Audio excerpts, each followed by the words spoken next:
Welcome back to the Most Wanted Podcast. I'm your host, Nahum Bogala, and nothing is safe from discussion over here. Before we start off, let me shout out those listening in on Anchor, Radio Public, Overcast, Breaker, Pocket Cast, as well as Google Podcasts. Also want to give a big shout out to those listening in through Spotify as well. If you're listening in through Apple Podcasts, make sure to give a 5-star rating and review as well. If you're listening in on YouTube via the BrarHive channel, make sure to like and comment on the video, as well as subscribe while you're at it. You can also catch me on streaming on Twitch at Bogalanahum, which is my last name, first name, to watch me either play games or just live react to some sort of thing. You can stay up to date with the podcast on Instagram at Most Wanted Podcast, as well as on Twitter at Most Wanted Pod. All right, so welcome back, guys, to another episode of Project YYC, where I interview those who are up and coming in the city in whichever passion or wherever they like. Today, we got one of my guys, Aken, here. Why don't you go ahead and introduce yourself, bro? What's up, guys? My name's Aken. I go by the name Aken. I'm a producer, writer, as well as a bunch of other things as well. I like to entertain people. So, yeah. Now, you are hella diverse in this city. I promise you. Like, I see you, be producing your own podcast. I see you producing music. You're all over the place. I gotta respect it because guy like me, like, the way I view things is like, I hate being tied down to one particular thing. Yeah. Where if you keep on working on one thing, you'll just be burnt out over time, so then you'll just lose interest. So that's why I really do respect what you're doing right now, where you kind of trying out everything, seeing different possibilities, expanding your own limitations. I gotta respect that. I wanted to say that first and foremost. Well, thank you, man. I gotta say the same thing for you, man. I respect the podcast, and even just watching you do the intro there was just so clean cut, and it seems like you've been here before, My nigga, I promise you, it's all written down ahead of time. You think I know this shit off the top of my head? You're mad. Dude, no, reading lines is something else, man. Bro, before I started the podcast, I was like, should I write a whole script before actually making the episode? I was like, there's no way I'm gonna stick to it. I promise you. I almost never do. I promise you. I tried it for the first episode. I was like, I'm throwing this shit out. I'm done. I can't do this. But yeah. To start off real quick, why don't we go ahead and talk about your podcast first and foremost, the PotToPissin podcast, if I know correctly. Yeah, so that was a podcast that I started almost a full year ago now. I just released the 1-year anniversary episode, and that was something that I just kind of started out because I was just starting to make music.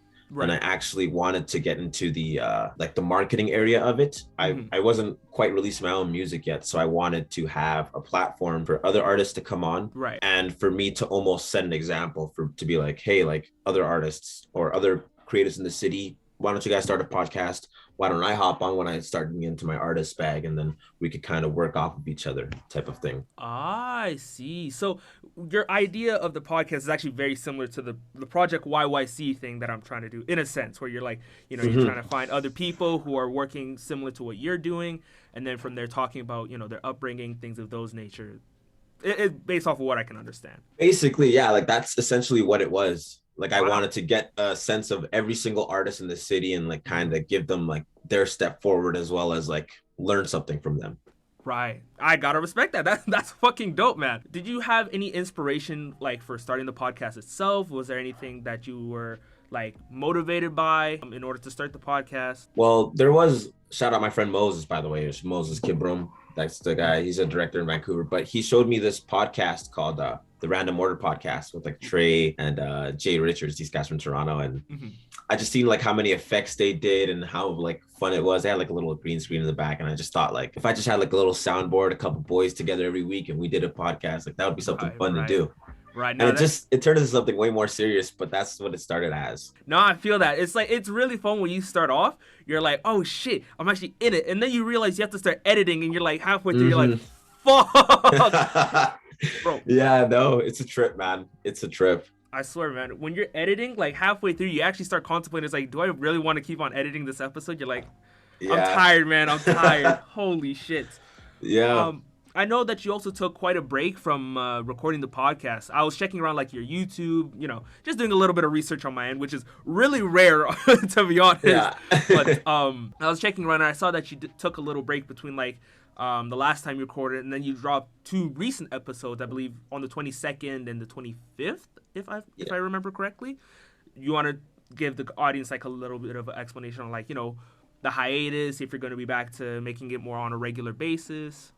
Yeah. So basically, like, I actually had a clear-cut plan for the podcast for the foreseeable future. And my plan was to actually give it away to my co-host and have me step back into a producer role for the show. Really? Yeah, I actually was gonna want to just get editors, like pay an editor. I already have a guy in Edmonton. Shout out Danny V.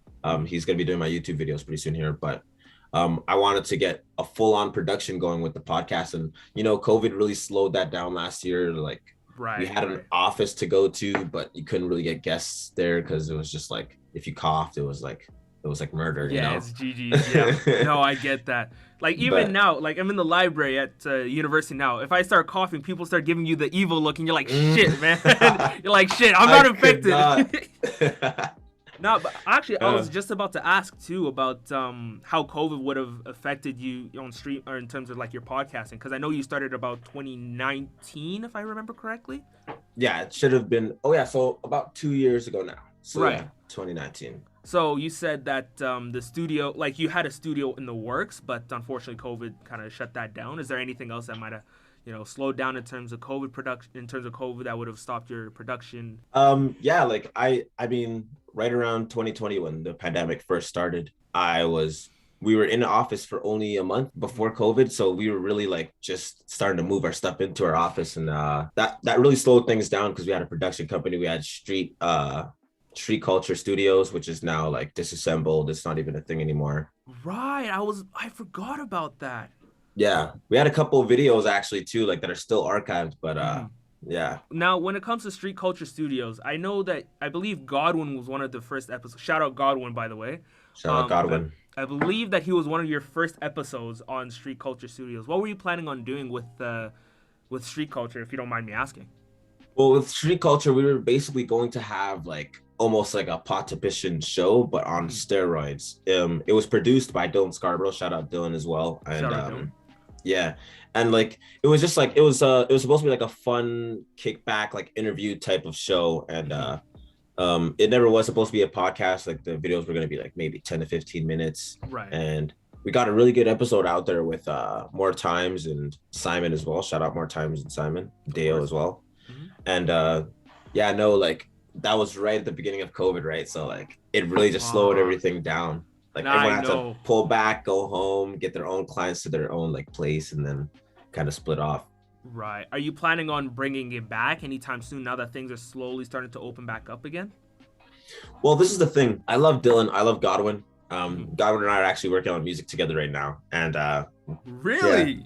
Yeah, and Dylan and I are actually kind of working on a business together. So like we've all kind of moved forward from that, but we are still very much involved in media. Like Dylan, he's involved with Deo now as well. They do disrespect media. So it's basically like almost the exact same thing as Street Cultures, but more steroids, a lot more media savvy guys, better editors, better camera guys and all that. Right. Are you involved with Disrespect Media in any way, or is just a friend of the overall production? I'm really just like an overseer. I'm a friend. Like I don't really have like any business really getting involved in that. Like right now I'm focused on something totally different. So like I kind of have to take a step back in that sense. Right. No, I understand. So in terms of the podcast, in terms of long term, what you're thinking about, are you still planning on becoming more of that producer role, or are you still planning, or are you just like, due to COVID, you're still going to be like the host of it and then slowly peel your way back? Well, like this is the thing. I love having plans, but at the same time with the PotToPissin podcast, I want to have it come back perfectly. I don't want to force a comeback. I want to have it be genuine and have people want it to be back. No, like I feel like if I get like a nice guest lineup, like it won't quite matter until like I get the right host or get the right like upload schedule to get people really wanting to watch it. Right. No, I get that. Trust me.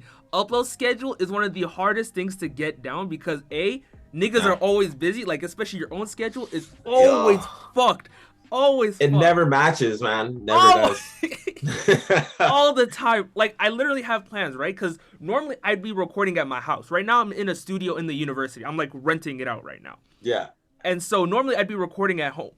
The issue is that my family lives alongside me. So man. So I'm in the basement, right, in my room. All of a sudden I hear pots upstairs. The TV's on. My dad's talking with my brother. I'm like, come on, man. I can't do shit. Oh, it's actually pain. That is And, jokes. and then Yeah. on top of that, there's the school schedule I have to take part of. Final season is around. It's pain, bro. It's pain. It's pain. It's totally different, man. Especially when you got like an artist that like, like I don't know. I don't know if this is a thing, but like rappers are very much not on their phones. Every time I try to get a rapper on the podcast, it just never worked out. Who have you tried to get on the pod? If you don't mind me asking, have you tried to get on the podcast? I tried to work with Dali. I went to Vancouver a couple times. He did move out there, so him and Quincy Bands as well. Yeah, I went out there and like did a couple of shoots with them. We got a couple photos and stuff, but we didn't really have time to get a podcast in. Oh no, I understand. No, I swear, scheduling is easily one of the worst things not worst, but like the most frustrating part about doing a podcast, because you have your own schedule and you're trying to mesh it with the other person's schedule.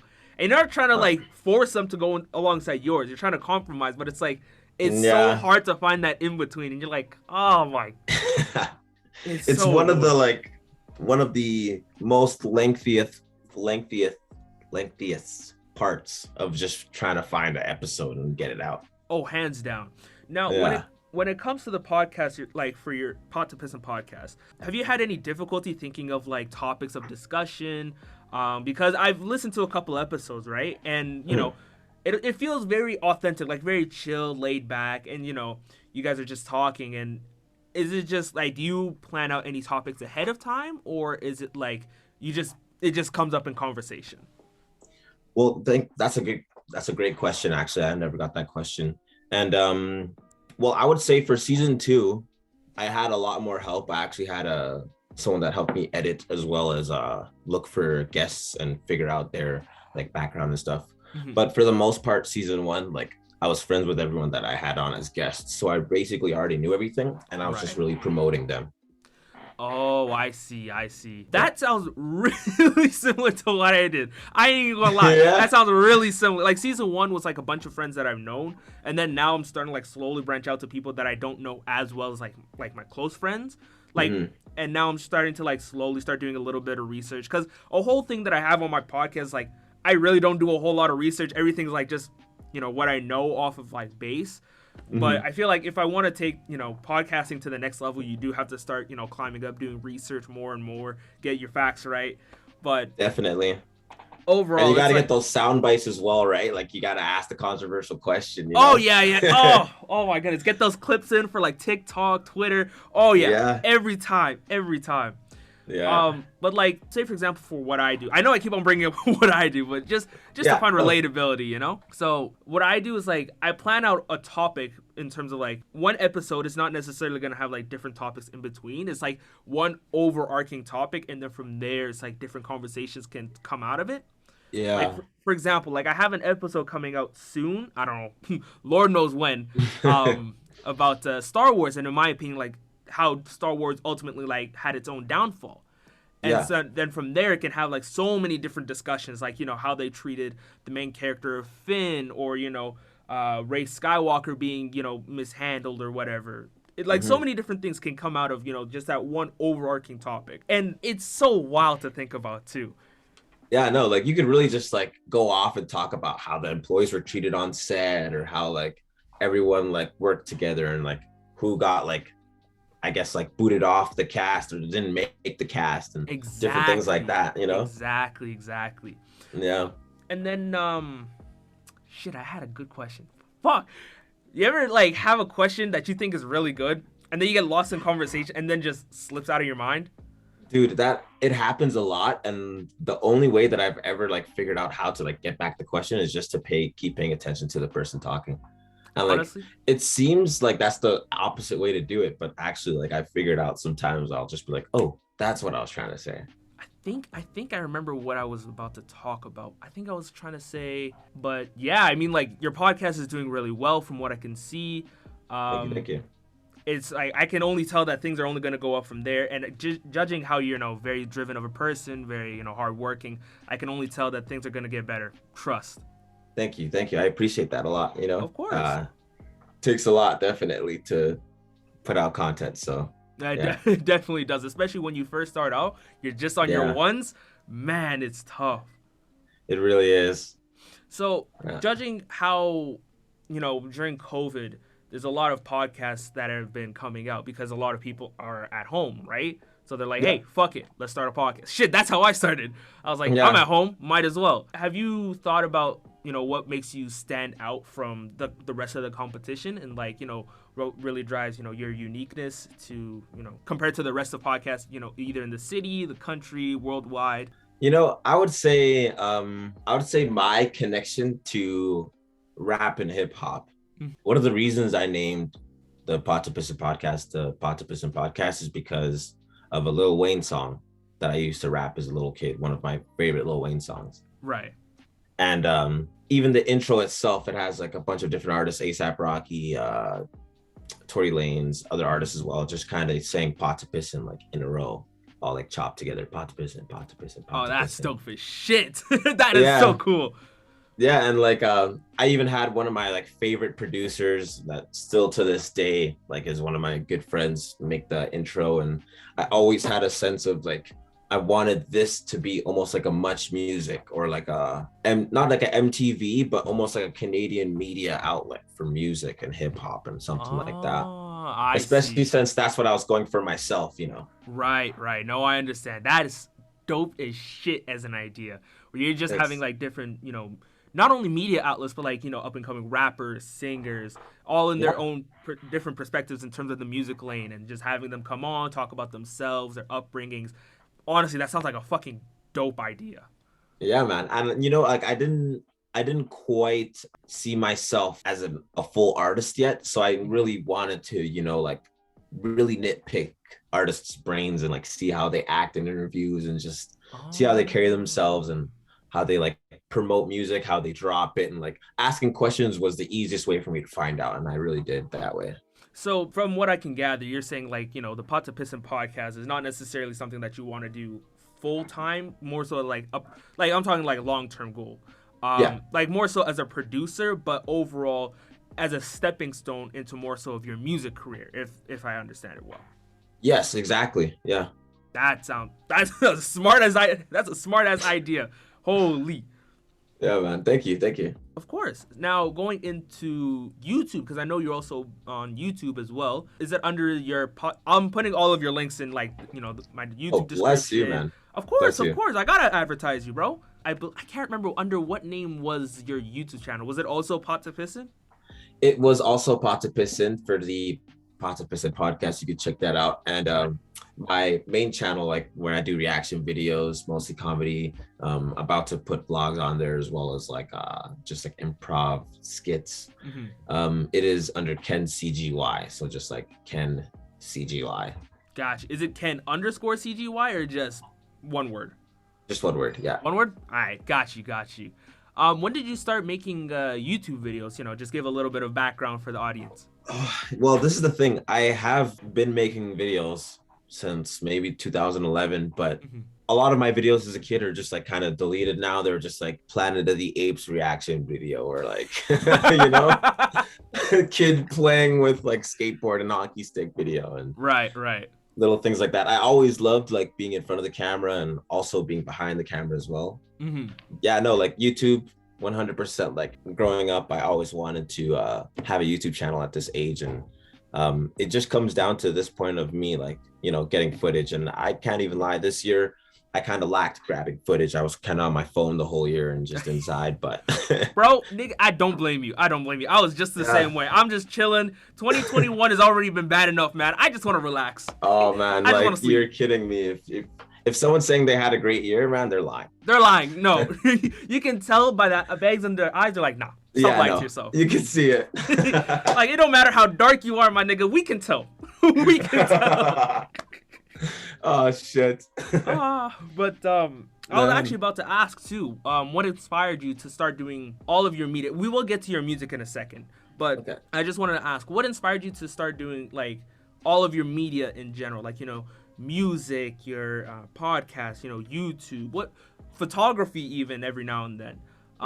What inspired you to start all of it? Just the people I was surrounded with. Dylan's a really great eye for composition and just photos and videos as well. This guy's a really great guy behind the camera. Just seeing the artistry of like my boy Thomas Ice Morris, that guy he's always on the go and he never stops. And that's something that's super inspiring. And like, I keep guys like that around me, and like, that's always cultivated my personality and just made who I am. And I'm a very deep person into like surrounding myself around people that are just like me, or even just trying to pursue the same type of industry or field as me. Right. No, I gotta respect it, because the best way to inspire like the most amount of motivation for yourself is finding like-minded people alongside you, and then that not only like cause a little bit of competition in your mind, where it's like, it's not even like in terms of like rivalries, like I fucking hate this nigga, but more so like, you know, in terms of like, I could get kicked out because that guy might be better than me type thing. So let's get on the next level with them. Yeah, exactly. But not even that. It's just like more so it's like, yeah, if he can do it, so can I kind of thing. Where it's just like a friendly competition kind of thing. Yeah, it definitely gets into a competitive, like it's almost like our basketball, you know? Like you got teammates, you're trying to fight for a starting spot, you know? Yeah, no, oh man, basketball is going wild this season. Are you a fan? Oh, dude, I am such a fan. My Celtics are going to win this year. That's all I know. Time out, my nigga. Did you just say the Celtics? Okay. Let me this. I was saying some games. I didn't say a championship. I said some games. I heard champions. I'm like, all right, let's stop the breaks right here, real quick. Oh. Oh man. Y'all got Ennis black power freedom. Yo, liberation. Man. Liberation. Bro, I ain't even gonna lie. Like when Enes Kanter first started coming out about like all of his stuff against LeBron, right? Dude, yeah.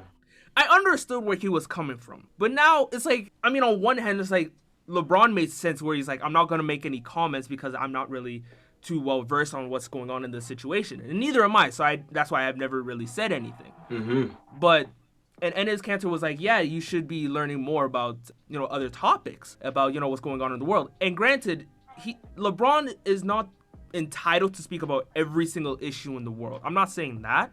Most definitely. But at the same time, it's like I understood where Enes Kanter was coming from. But now I got to keep it a whole stack. He is milking the shit out of it. Oh, like, yeah, no. Like you can tell that his Twitter thing's going up, and like his jersey sales are going up and shit because his name's just, you know, on SportsCenter all the time right now. So. Oh, yeah. And then not only that, he's on Fox News now. And now he sings like, yeah, Michael Jordan never did anything for black people. I was like, okay, now he's just milking it. Let's stop the count. Wow, that's hilarious. Man said he never did anything for black people. He literally had shoes by Nike, and like, you know how, you know, custom shoes, right? He had on his shoes shit like, yeah, when are you gonna call out China, LeBron? And it, like, literally stuff about the Chinese protests he had on his shoes, made by Nike, the very same company that he's against because they have sweatshops in China. Like, yeah, you see how hypocritical this is, right? It really is. And like, if you keep reading into it, you're just realizing how like just how dumb it is, the whole thing. Like, it's really not. Exactly. And it's like, no disrespect to Enes Kanter. Well, a little bit, because he is kind of fraudulent right now. But but even like, just a little stop, just a little bit. Like, he even changes his name to fucking Freedom. And I'm like, all right, I understand, and like, I applaud you for your bravery for speaking out against Turkey and like other real world issues. I'm not saying anything against that, because I'm saying this as a disclaimer, because I know some people are going to take what I say out of context. Yeah, so, no, it's going to get clipped for sure. Oh yeah, that's one of my biggest fears about, you know, the podcast, where it's like, all right, I have to make sure I put disclaimers in everything that I say. Yeah, allegedly. Is like, or so I'm told, you know what I'm saying? Yeah. Nothing, hey, I'm just a messenger. Don't shoot me. Yeah, literally. But like, I don't know, Enes Kanter, it seems like he's just pandering at this point. Like, I'm in a group chat with a bunch of my niggas, and one of my guys, he's like, yo, I swear this man is literally tap dancing for white people. I was in tears. I was in tears. I was like, ain't no fucking way. Oh my gosh, no way. But honestly, it's not like he's tap dancing, but like, he's doing too much. He's doing too much. Yeah, definitely a little too much. I remember the game that he had against Philly. Man, I think he actually did like this right before he started to do free throws. I'm like, come on. Now he's trying to be a poster boy. Like, come on now. Okay, I should explain for the audio onlys, right? Like, what I did was like, you know, like the Black Panther, like, you know, fist up in the air. And I'm like, what? Hurts my head, man. I swear to Jesus. I swear. I swear. That's just a different level of like, I don't even know. That's absurd, honestly, to hear. Actually is. It actually is. It's madness. But going back to, overall topic of the podcast, you see, that happens so much where it's like we're having one conversation and all of a sudden it's just like deviates to something completely different. Yeah. And that's probably my favorite part about doing this shit, because then it kind of leads more into like how the other person thinks. Yeah. Have you ever experienced that sort of thing, like on your podcast when you're talking? Yeah, most definitely. And I actually targeted other conversations that had nothing to do with the person's like reason to come onto the podcast, because it just gave me another reason to put #basketball, #NBA. And like, right. Basically, like, it's like now my podcast is in the top 200 basketball podcasts. I don't even talk about podcasts. Hey, talk about basketball, though. Like, hey, man. Yeah. Whatever it takes. Whatever it takes. And you gotta cheat in this bitch to stay ahead. Like, what did he say? What did he say? What did Project Pat say, man? Oh, fuck, I can't remember. Fuck. But to stay ahead, yeah, something like that. Going back to what we were talking about, you also do music as well. You're your own rapper, writer as well. Could make you stand tall. Young niggas playing ball. We ballin' to the fall. Now we got all the malls. Now we got all the cars. Now we in Monte Carlo. And I'm grabbing me a big fucking couch. Just for pushing them out. Big up before he left the game. Taught me this very lesson. After I seen the face on Jay, I said we better make it. Keep it up for these phony fakers. They can barely take it. And for our mamas who the real soldiers move in the matrix. And in my city, yeah, you know that we down. I gotta ask, where do you get your inspiration for your music? Like, are you inspired by any rapper in particular? Do you have any sort of influences? Like, what influenced you to start rapping? Well, craziest thing, my first influences as a kid weren't really rappers. Like Drake, he was a pop guy. He was more like R&B guy first. Right. And the rappers I used to listen to were more of like Dr. Dre and Tech Nine. I'm really forgetting names right now, but basically coming up, I didn't really get into rap fully until probably around high school. I started listening to like 21 Savage, all the guys that came out in 2016 on that XXL. Right. And that's when I really started being like, you know what, like every time we get in the car with the boys, I'm freestyling. And like I became the guy that was just freestyling in the car. And then from that point on, it just kind of turned into something else. See, I've always wanted to ask someone who actually knows how to freestyle. How do you do it? Like, how do you think of the ideas to just start coming up with like all different, rhymes and reasons and shit like that? Because I've tried it and I just blank after like the first like 2 lines. I'm like, I don't know how you do it. I gotta ask.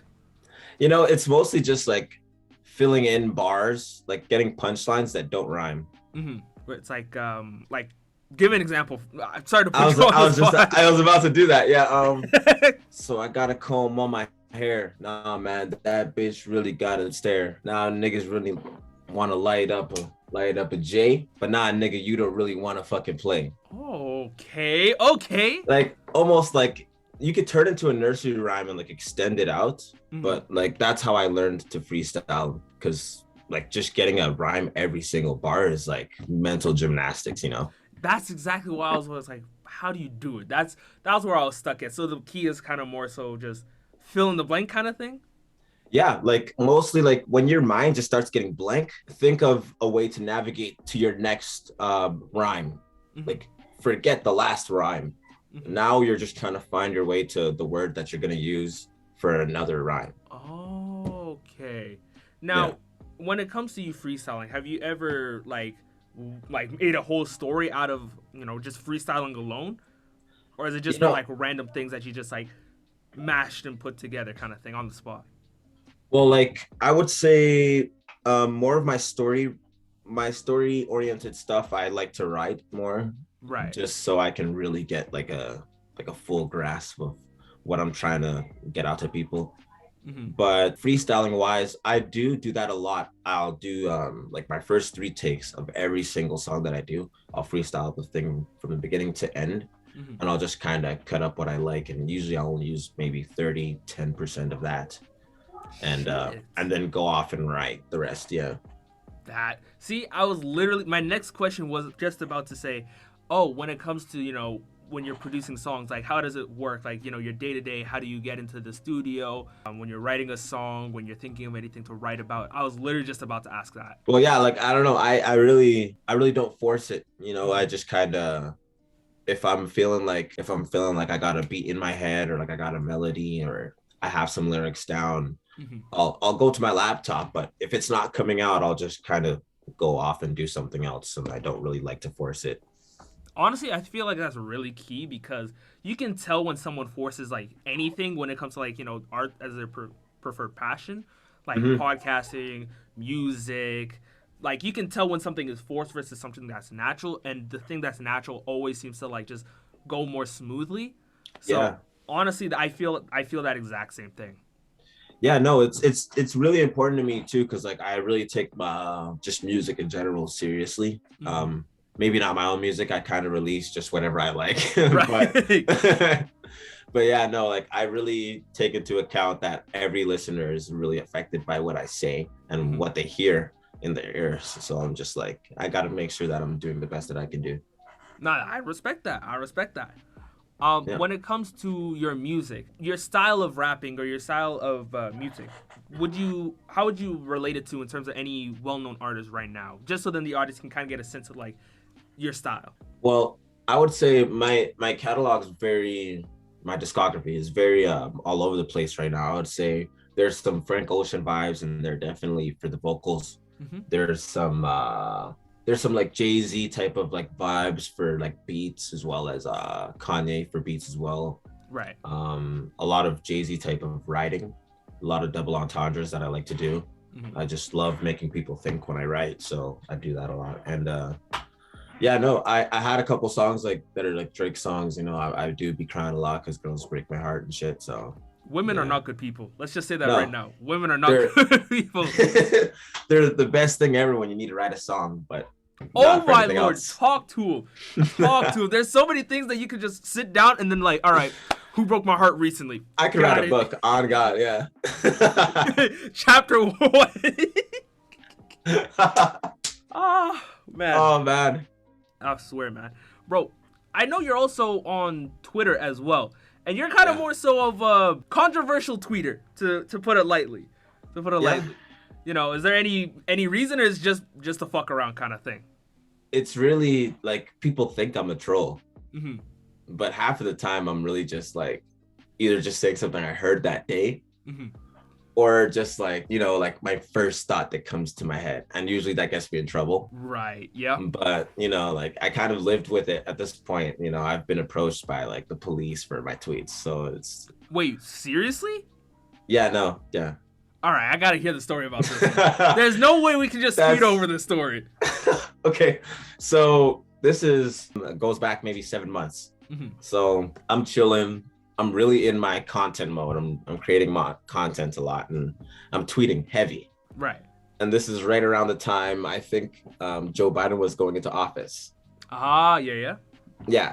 So basically, the RCMP was looking through Twitter, and they were trying to find people that were threatening Trump on Twitter. And I had made a statement, and I would like to say right now for the RCMP, I did not mean anything that I said on that tweet. Please don't come to my front door again. And yeah, no, I basically just said someone has to hit Donald Trump with that Draco. That's not even that bad. Like, if we gonna keep it a stack, that's not even that bad. So yeah, I got approached by the RCMP for that tweet. They came to my front door. My mom actually answered the front door, and she just kind of was like, "Ken, what's going on?" I was like, "Oh, okay. Who's here?" Walk up to the front door. They come out with a duotang, probably like this thick, right? Like it's unreasonably thick for no reason, and it just has screenshots of like my Facebook page, my profile picture, my Twitter, all my socials, right? Right. And then just highlighted, they show me the tweet, and they're like, this right here is gonna get your account taken down. And I was like, I don't have to do that. This is free speech. I didn't even threaten him. Right. And like my mom's just kind of there being like, I can't, like, stop. Like just shut the fuck up. Yeah. Like, stop defending yourself. Just leave it. Let them tell you you're wrong and then leave.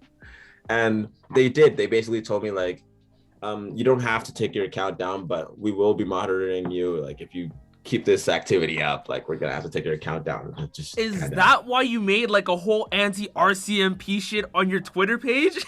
Dude, yeah. I literally like it was the worst time ever because I felt so muzzled. I was like, nah, I'm not tweeting no more. Like I can't.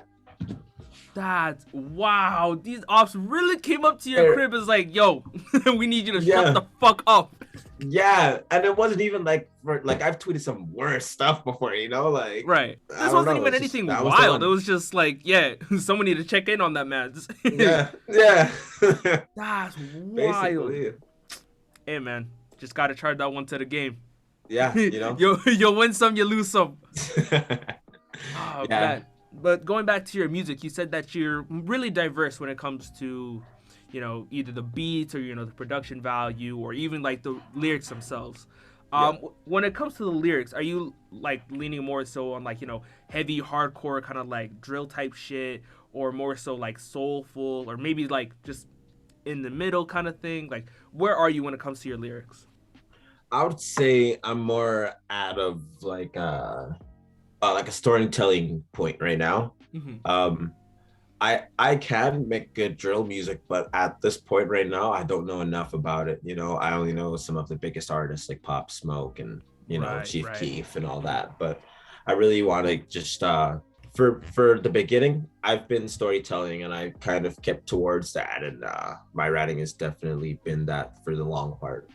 Right. No, I respect that now, because some of my favorite songs of all time are usually like storytelling based. Like for example, Sing About Me, I'm dying of thirst, or Neighbors, or fucking Saba's whole fucking album of Care For Me. I love that album, yeah. Saba is one of my favorite artists. I fucking love that dude. Yo, man, he's crazy. Did you go to his concert back in, I think it was 2018? You know, I missed too many concerts, man. And that's one that I just found out that he was in Calgary. Yeah, he was in Calgary like 3 years ago with JID.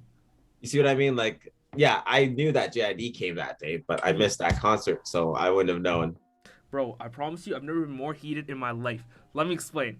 So I had bought like VIP after show tickets, right? Where I would be able to meet Saba and JID before the show, get pictures with them. I'd get merch mailed to my house, and then I'd be able to go to the after party, right? Really dope shit. Problem is, I'm leaving from work, which is like my family restaurant at the time. And I'm leaving from there, which is already super busy. So by the time I'm leaving, I'm already late. So by the time I get to the theater downtown, I already missed the pre-show. I was so fucking heated. And then, to be honest, when I bought the ticket, I didn't even know that there was an after party. I didn't even know. One of my Twitter mutuals, like we were talking about it, the concert, and she was like, yeah, there was an after party too that we went to. It was really dope. I'm sorry. I was like, I beg your fucking pardon? There was an after party? She was like, yeah, there is. I'm like, you gotta dispute that ticket, man. Yo. Dog, I promise you, I've never been more down terrible in my life until that point. Wow, I was really contemplating some dark thoughts then. Oh my goodness. You just paid overpriced for general admission. That's all I did. Well, that and the merch. And the merch is shit. Like, okay, yeah, cool the shit. Merch. Like, I got like a poster, a hoodie, and a bandana. And the bandana's sick as fuck. I don't usually wear it because, like, when am I gonna need a bandana? Yeah. Really though, yeah. But overall, it was a fun ass party. I think they were moshing to like one of JID's like slowest songs. I'm like, nigga, what are we doing here? Even JID had to stop everything. It's like, nigga, what are y'all doing? Y'all moshing to this song? Are you dead ass right now? I'm like, bro, let me change the song for y'all. Like, that's what I'm saying. That's literally what he said. I'm like, yeah, that makes sense. Holy. But Calgary's on a different timing, man. That's crazy. I swear, Calgary is literally the most nut shit place that you could probably live in terms of Alberta. We don't care. At least it's better than Edmonton, though. Yeah, no, like Edmonton, like really, there's not a question about it. All they have is an arena where people go to, and the mall. But like after that, it's like even the mall itself. It's like after your second time going, what's the use? You're really like, yeah. You're like, all the same stores are in Calgary, just not the same mall. It's like, what's the point? It's just big. Yeah. It's just big. Yeah. That's all it is. Waste of my time. I was also gonna ask about your music. What do you have in plans like for the future? Like, you know, potential album release, EPs. What do you have going on in the future for your music? Well, recently I've been doing something new. I've been directing music videos. So Really? yeah, I actually got put on as an assistant director for a music video. The artist's name is, I think his name is DK, something like, it's some Toronto ass name, like DKSK, AK, something like that. Right. But yeah, like I'll make sure to shoot you the link, and like that's a video that I was just working on recently. But for myself, music wise, I've just been kind of, you know, making beats, trying to figure out the vibe for my first EP. Right, got you. Now, is there any? I know that you're on SoundCloud, but are you also like on Spotify, Apple Music in terms of your music, just so that I can link it and then everyone else can listen to it as well? No, but actually, you can find pretty much all of my music on SoundCloud, and yeah. I bet I'll link the SoundCloud, and I'll put everything in the description for you. Trust me, I got you covered. Bless, man. I appreciate that a lot. Of course. So we're just finishing up right now. I don't think I have any other. Oh wait, I do.